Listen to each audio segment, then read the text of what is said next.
Hey y'all, we're back with some Etheria restart news. The official patch notes for pre-launch have arrived, and boy, are they a doozy. There is a ton of information in these, so we're gonna go ahead and jump into that as quickly as possible. Before we do that, could you go ahead and hit the like and subscribe button, hit the bell so that you get all notifications when I drop these updates. Now, jumping into this, the very first thing that they're pointing out is a couple of new animus. The first one is Mio. She basically acts like Kraken and Marvel put together all in one. She does a time steal, she does a freeze, and all in all, I mean, she seems like a really powerful unit. She is an SSR, so there might be some issues as far as like handling resources and leveling up her, what are they called? Like her skills. Like they have a specific name and I can't think of it right now. But anyways, to level up her skills might be a little bit difficult just due to the rarity of the SSR lattices that like you get from events, and I think like you can get one a week or something like that. There's other ways to get them too, but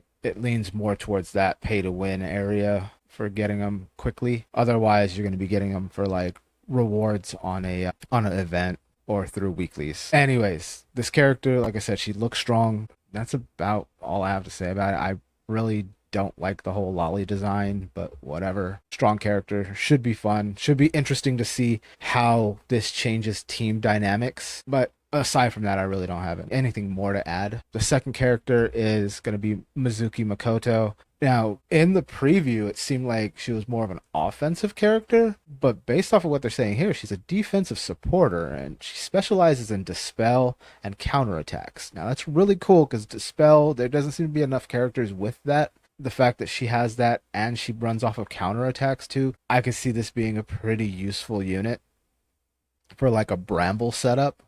I mean, until we can actually test her out and see like what her numbers are, I don't think we'll really know. But I'm really interested in seeing how this character hashes out, especially considering the fact that she's just an SR and not an SSR.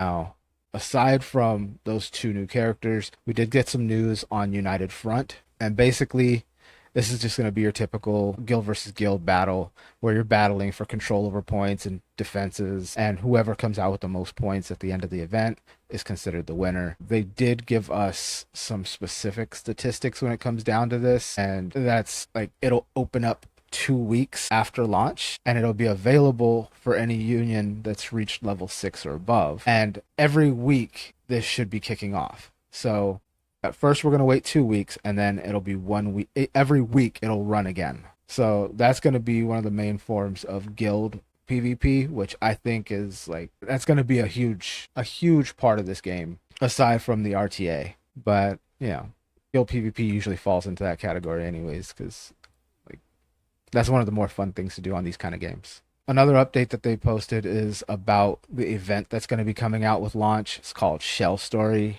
This event really, to me, it just seems like Monopoly, and I'm not really keen to this one. I don't really like it too much, but like we'll have to see how it goes. One of the interesting things about it is they have a portion of it where you're collecting like wishing orbs or whatever, and if you collect 7, then you get the grand prize. So like I don't know if it's like a repeatable grand prize or like how any of that's gonna work. They really don't say. They just mention that if you get all 7, you get a grand prize. So that's more of something that we're just gonna have to see when it comes out. Another thing that's kind of weird though is this prismatic wish machine. Turns out that like it's gonna be for outfits for your chakra ring, and it's like I don't know how like great this is gonna be. I don't know if you get stats from this or not. Like during beta, I don't think we got any stats from the outfits for our mini Paimon. So I don't know how this is gonna work. I don't know what the point of this is aside from like maybe just having a cool little companion running around with you that looks different, looks unique. Like I don't know. Maybe at some point in time we'll have battles with these things, and like there might be stats to the outfits at that point. Like I just don't know what they're doing with this, or if this is just something that like is just for fun. Like here, play dress up. So, anyways, moving on. So the next portion of this is about like core gameplay, things that they've added, new system features. Turns out that Anasync Echoes is going to now include an exclusive Linglo story. And Ember Trek is getting hard mode challenges. So that ought to be pretty cool. For the system features that they've added, we've talked about it like about 3 or 4 times before, but they're dropping the pity from 100 to 80 pulls. They're adding filtering, so you can now see like how many pulls you've done for a specific banner and like tell whether you pulled an SSR by luck or if you pulled an SSR based off of pity. They're making Hydra vouchers purchasable on the official website. They are region locking the Summit Arena for the first 15 days so that everybody can get caught up and at least like on the same level, make things more competitive so that places that are a day ahead don't have a disproportionate advantage. Makes sense. They're also adding a ban protection mechanism for the Summit Arena, and the way that this seems like it's going to work is that it'll be enabling a pre-ban for one Animus and a ban protection for a third Animus. And this is something that's going to be enabled or take effect when both players are Diamond 1 rank or above. Let's see. So we've also got an attribute bonus preview for Animus Ascension. So I guess when you ascend your Animus, it'll tell you like what attributes are going to go up, which that should have been standard, but I'm glad that they added it. You're going to be able to collect your rewards in Infinity Train if you leave early. They're adding language selection for Union creation. We have already talked about Anasync Echoes and Ember Trek, but it looks like they're adding clearance time and team composition displays for the leaderboard. So that's kind of cool. You can see how the best teams got there, like what the teams they had set up. I think that's pretty dope. And the fact that they're gonna have a clearance times, it makes it kind of like time trials. So I don't know. The competitive side of things with that could get pretty interesting. You're going to have a lot of perfectionists trying to shoot for the best times, and that's always fun. They've added level display for avatars in the Friends interface, added a sharing function upon first obtaining an SSR Animus, added keyboard layout compatible with French keyboards. I didn't even know that French keyboards were a thing, so that's good to know, I guess. Added support for cross-region friend edition and private messaging, and that's going to be pretty cool. I mean, considering that we're dealing with a global game, like that should be par for the course. But the fact that they've added that, at least they're looking into that and viewed it as enough of a concern to have it added to the game. I really like that. They've made appearance and outfit adjustments. I'm not going to go into that. I'm not about the outfits. I'm really not. Now, what everybody's been waiting for is the combat adjustments. And these are going to be huge because I've already kind of heard that they've done some substantial nerfs to certain units, but we'll go ahead and get into that. So one of the cool things that they've done is they've added additional 5 points of speed attribute when ascending to 5-star and 6-star. So that ought to make things more impactful for those upgrades. I mean, whoop-de-doo, it's 10 speed, but like when you're talking about PvP, every point of speed seems to count, especially when you're starting off. So that's a big deal. All right. And so Animus specific issues. Let's go ahead and get into these. So for Chloros, it looks like Doom's Resurge S3 deals 400 to 480% damage to a single enemy and applies Doom Toll. What did they increase here? Like, or what did they decrease? Like, what was the actual change? If the skill kills the target cannot be revived for the remainder of battle. So it's a revive block. That's great. But I don't... Oh, they just increased its damage. So they increased it from 400% to 480%. Okay, that's good. Let's see what they did for Veronica. So for her Spirit Circle, the major change to this is... Oh, this is actually big. So 50% to 100% chance to spread all of her buffs to all allies. So not only is she going to be stealing buffs, but she has a 100% chance to actually spread them. That's great because that was a huge request as far as feedback was concerned. So like I'm really happy to see that. That's cool. Let's see, Mia Her skill cooldown was reduced by 1 turn from 5 to 4. For her Sunny Sky, oh, that's for her Cascade ability. For her Sunny Sky ability, it heals all allies for 30% now of her maximum HP. So that's good. Let's see. Deals 220% damage to all enemies with a 60% chance to apply defense down for 2 turns. For each evolution of her Soul Flames, this skill's current and maximum cooldown is reduced by 1 turn, and it deals an additional instance of 90% damage. It's not much, but it's not bad either. Oh, dear lord, they done messed with Tiamat. So her Thunder Spear, upon reaching 8 stacks of Bloodbath, enters ultimate form, recovering only 10% of her maximum HP and immediately gaining an extra turn. That's not good. Each stack of Bloodbath increases healing received by 4%, or 3% now, up to a maximum of 20 stacks. So that means a maximum of 60% and cannot be dispelled. Wow. So they nerfed her further. That's great. I don't really like that, but whatever. Let's see. Rahu, for his Flame Stream, looks like it's going to deal damage to a single enemy equal to 350% of his defense, with a 60% chance to apply defense down for 1 turn. I don't know what these people are doing, but they've got these in red and these in green. So I don't know what's a nerf and what's a buff at this point, because like usually it would be the other way around, like red for decreases, green for increases. So I hope that it's not reversed. But part of me is hoping that it is reversed, because I would much rather be recovering 30% than 10%, but whatever. But then again, if it is reversed, then that would mean that Rahu got a nerf and is down to 320%. I don't read it that way, though. I read that it got buffed to 350. So, I mean, they've made this a little bit, I don't know. They've put doubt into it. I'm not going to say it's confusing, because like you can see them saying that it changed from this to this. So here's to hoping that like I'm reading it correctly, even though I'm going to be severely depressed by some of these. Let's see. So for Flame Authority, passive effect, Wrathful Form, each stack increases defense by 5%, up to a maximum of 12 stacks. Cannot be dispelled.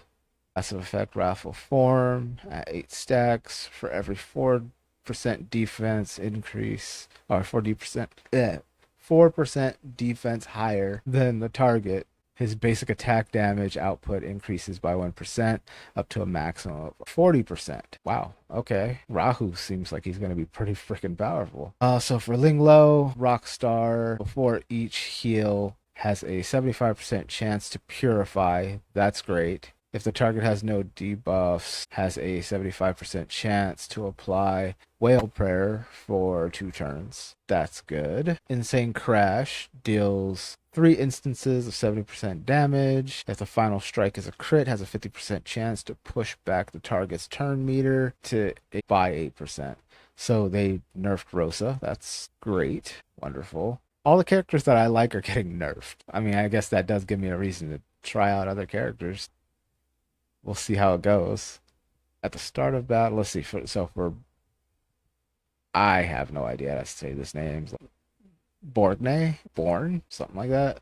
So Nightbane, at the start of battle, increase the HP cap by an amount equal to 560% of his attack, and each attack adds damage equal to 30% of his maximum HP. Equal to, wow, that's interesting. Each attack adds damage equal to 30% of his maximum HP. I wonder if that's his current HP that he has, or if it's his base HP. That seems really powerful. Anyways, Starcaller is the next one. When more than 4 enemy units are alive, those 480% AoE damage to all enemies, with a 100% chance to dispel 1 buff from each target for each enemy unit defeated. Deals an additional instance of 100% damage. Damn. Okay, so yeah, that unit seems really powerful now. So for Lilith, we've got Graceful Finale. Deals damage to all enemies equal to 24% of her maximum HP. with a 100% chance to apply speed down to all targets for 2 turns, detonate graceful mischief on the primary target, and pushes back its turn meter by 100%. Nice. Class, see, we've got data merge, hacking progress. Each stack increases damage taken by 5%, reduces damage dealt by an additional 10%. And did they take lower speed out completely from that? So she's no longer going to impact speed on any of that ability. Wow, that's just brutal. I don't know why they would take that away. So the next ability that she would use that got impacted is formatting, which is her S3. Deals 260% AoE damage to all enemies with a 100% chance to apply defense down and speed down for 2 turns, and a 100% chance to apply 2 stacks of hacking progress to the primary target and 1 stack on other targets. Well, that's great, but it still sucks that she's losing her debuff to speed. Like that's well, let's see what they did to Freya. So for her Dream Whisper ability, each time an enemy is inflicted with a debuff, there's a 70% chance to push back its turn meter by 4%, triggering up to 3 times per turn for each enemy. Did they change the percentage on that? What the heck did they do? For Turandot, her Whirling Blades ability, let's see, how did they change it? So it deals 4 instances of 70% damage to a single enemy, with each attack having 30% chance to push back the target's turn meter by 25%. And a 40% chance to dispel 1 buff from the target. It seems like as a whole, they are adjusting how turn meter is impacted by various characters. I mean, there's got to be a reason for that. I don't really understand why when they have units that can just completely stop somebody. I mean, at this point, like, we're really going to have to see how this impacts PvE as well as PvP. Like on the PvE side of things, I'm not sure it's going to be too big of a deal, but for PvP, yeah, I think it's going to be an issue for PvP. It might actually end up changing the meta, but we'll see. So for Chiaki, oh wow, they've made changes to every one of this unit's abilities. So for their first ability, deals 240% damage to a single enemy, heals the 2 allies with the lowest HP percentage for 15% of their maximum HP, and gains 1 stack of Origami Guardian lasting 5 turns. So they increased that. For Origami Puppet, they've increased that from 40% to 50% of their maximum HP, and applies 3 stacks of Origami Guardian. And for their S3, those allies for 30%, so from 24% to 30% of their maximum HP, with an additional 1.2% healing effect for every 2% HP lost by the target. Oh yeah, across the board, Chiaki got buffed, which is cool. For Dina, wow, okay, so this one got nerfed. Blade Mastery deals 240% damage to a single enemy with 40% chance to steal turn meter by 25%. They dropped it to 15%. Oh man, okay. Erosion passive. Upon receiving the next critical damage, consumes 1 stack to add true damage equal to 60% of the attacker's attack, and increases the attacker's turn meter by 6% instead of 10. Dina cannot trigger this effect. I'm not sure what the heck that is. Yeah, I don't know. That's really interesting. Looks like they nerfed Kraken. So after the pushback, the freeze probability is 100%. So if you're still able to push everybody's turn meter back to 100%, then it's a guaranteed freeze. So then this doesn't matter, because if you're going for the turn meter to be dropped by 100%, like, why would you not do that? That doesn't make any sense. But okay, let's see. For Sonya, Dewy Essence. At the end of a turn, if Sonya is in an incapacitated state, kills 2 allies with the lowest HP percentage and purifies 1 debuff with the healing equal to 14% of her maximum HP. Additionally, for every 1% of HP Sonya loses, Her healing effect increases by, they lowered that to 0.6%. Okay. Fixed an issue where Sonya could still trigger passive healing while under stun, freeze, petrify, or slumber. Let's see what they did to Marvel. So, disintegrated deals 240% damage to a single enemy with 40% chance to still turn meter by 15%. So they just lowered that across the board. For Stasis Strike, deals 280% AoE damage to all enemies with a 100% chance to apply speed down and resistance down for 2 turns, and a 60% chance to push back the target's turn meter by 40%. Skill cooldown, wow, it increased its cooldown to 5. That's just fabulous. All right. It seems like the changes they made were almost like directly related to them releasing Mio, which right now it just feels like a conspiracy theory. We don't know. Maybe they nerfed that character too, but like we'll see. I don't want to get too accusatory up front, but I don't really like the way that looks. Let's see, for Victor, his S2 ability for every 10% of HP loss increases damage dealt by 9% and reduces damage taken by 6%. So they didn't increase the damage reduction and they lowered the damage dealt.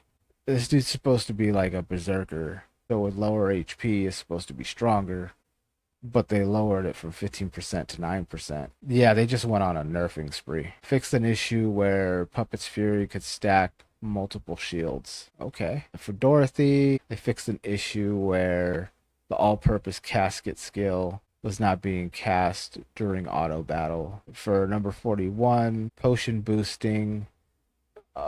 Wow. So they nerfed potion boost so that it pushes forward all the allies' turn meter by only 20% now and applies attack up for 2 turns. And it looks like they've adjusted some of the fangs, some of the shells as well. So for White Fang, after the main body acts, it performs a follow-up attack on the primary target, dealing 2 instances of 110% damage each. If a crit occurs, it increases the main body's Animus's critical damage by 6% up to a maximum of 10 stacks. Artisan, before the main body acts, it increases defense by 700 for 2 turns and applies a shield equal to now 400%, down from 440, of its own defense to the main body Animus and the Animus ally with the lowest current HP percentage for 2 turns. Cannot stack with similar effects applied by other shells. Codex of Magic, skills cannot have their cooldown reduced. What? Amber, skills cannot have their cooldown reduced.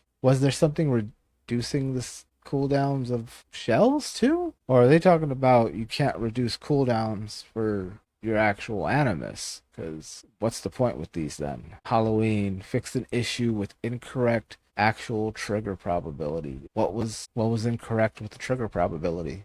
Twilight Knight, before the main body acts deals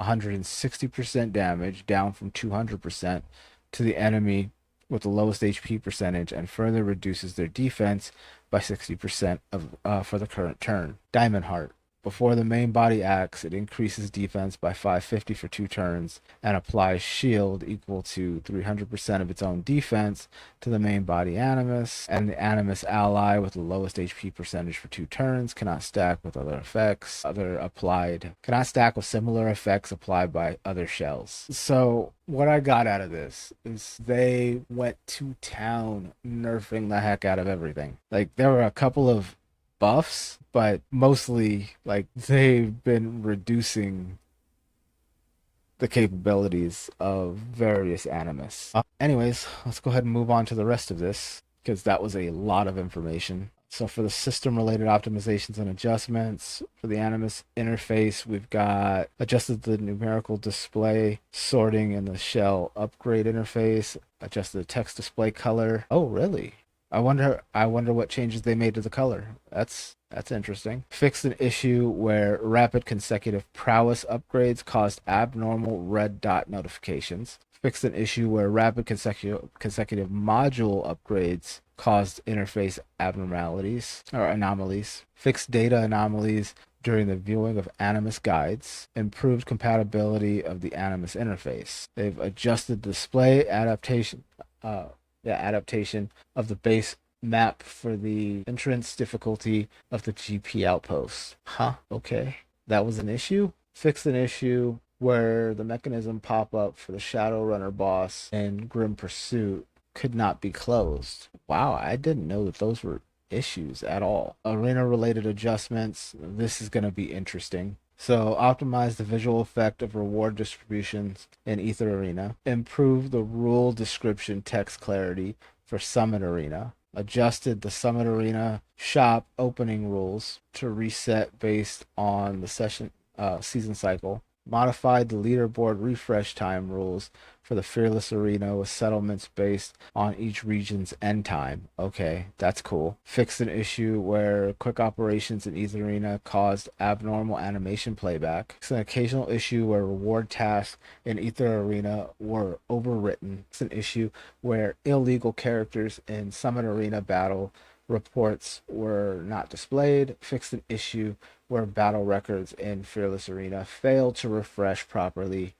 after exceeding 10 entries. Aside from like the region's end time issue here, like none of these are anything like worth mentioning. I wasn't having issues with this stuff, but I don't know, maybe somebody was. Yeah, that's strange. For Phantom Theater adjustments, they adjusted team formation preparation rules and text prompts. So it seems like they've really just fixed a lot of like the text and prompts and displays and stuff like that. They're not really fixing any systems. So I'm just going to skip anything that isn't related to the actual systems themselves. Fix an abnormality with the leaderboard. Yeah, that's not. Fix an error caused by cross-week refreshes. I didn't know that was a thing. Okay. Anyways, like I said, we're gonna skip anything that doesn't seem like it's too important. They made various changes to Ember Trek, but nothing here. Opening minimap on stage 17. Wow, that's oddly descriptive, precise, I guess. Let's see, champion call adjustments, layout changes, information. Yeah, nothing that catches my eye here as being important. Cyber Shadows adjustment, Infinity,